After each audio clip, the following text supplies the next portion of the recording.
Seedstock Breeder of the Year features an Illinois operation within the purebred cattle industry that embodies leadership, progressiveness, and dedication to the production and promotion of Seedstock cattle. This year's award winner is the Horsley brothers of Galva. I like, working with livestock. My dog Knox is with me every day, but I enjoy the most is probably my customers. Getting to know my customers and helping them out. If it wasn't for them, I couldn't do this. I like raising registered cattle. I like seeing what I can do. That's the fun part. You breed to bulls and do different matings and you hope for the best. It's always fun in calving season. Everybody says it's long hours, but that's the best part. You get to see what you did and go from there. We have a pretty good little cow-calf operation, we think. Real practical. We try to keep it very, very practical. We always showed cattle, and we like showing cattle. Recently, at the Western Regional Angus Show in Reno, Nevada, we had the champion bull that we'd sold. That's kind of a big thing.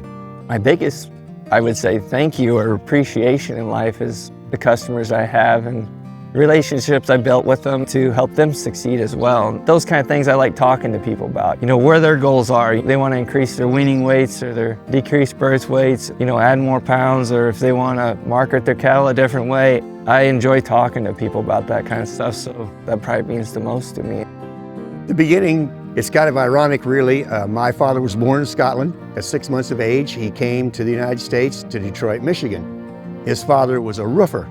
And during the Depression, he worked all during the Depression, had money, but they had very little food to buy in the grocery stores and things. So they had an aunt and uncle that lived on this farm. He and his older sister came here in the summertime.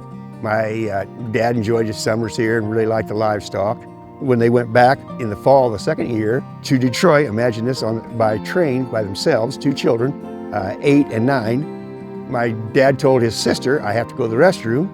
And he got off the train, went around, jumped on the back of the pickup truck and said, let's go home. Well, and while we were in college, we worked cattle sales. We clipped for people, made some money doing that, and then we started buying some of our own cows.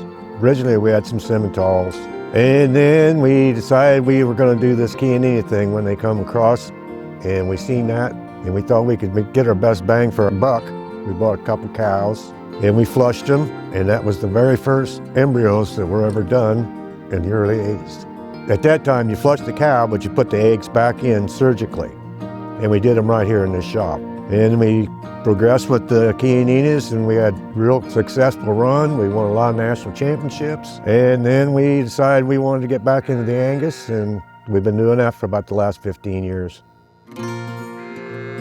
The cattle industry means a lot. I truly enjoy it.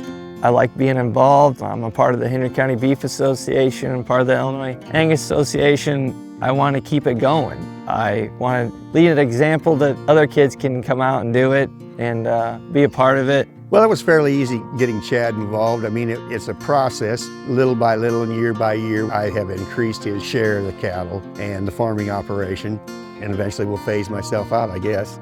Either I'll be phased out or they'll run me out, one of the two. My wife Jessica is from Wisconsin. She grew up in a registered Angus operation with her brother and her mother. I got her convinced to move back here to Illinois. It was hard, but I did. Yeah, we have 2 kids. Jeb's 4, Josie's 18 months. They are with me all the time on the weekends and during the nights. Early mornings, we usually AI cows before we go to daycare. And after we have supper, we come back and AI cows and calve and whatever. They're here on a day-to-day basis with me and helping me out when I can. And this guy at 3, he likes it pretty well so far, so hopefully someday he will want to do some of this work. If he doesn't, that's okay too, because not everybody can do this. You have to like it, that's all there is to it. But we'll see how time goes and what happens. The goal is to stand behind a brand and know that that brand's there and that it's taken care of for generations to go on.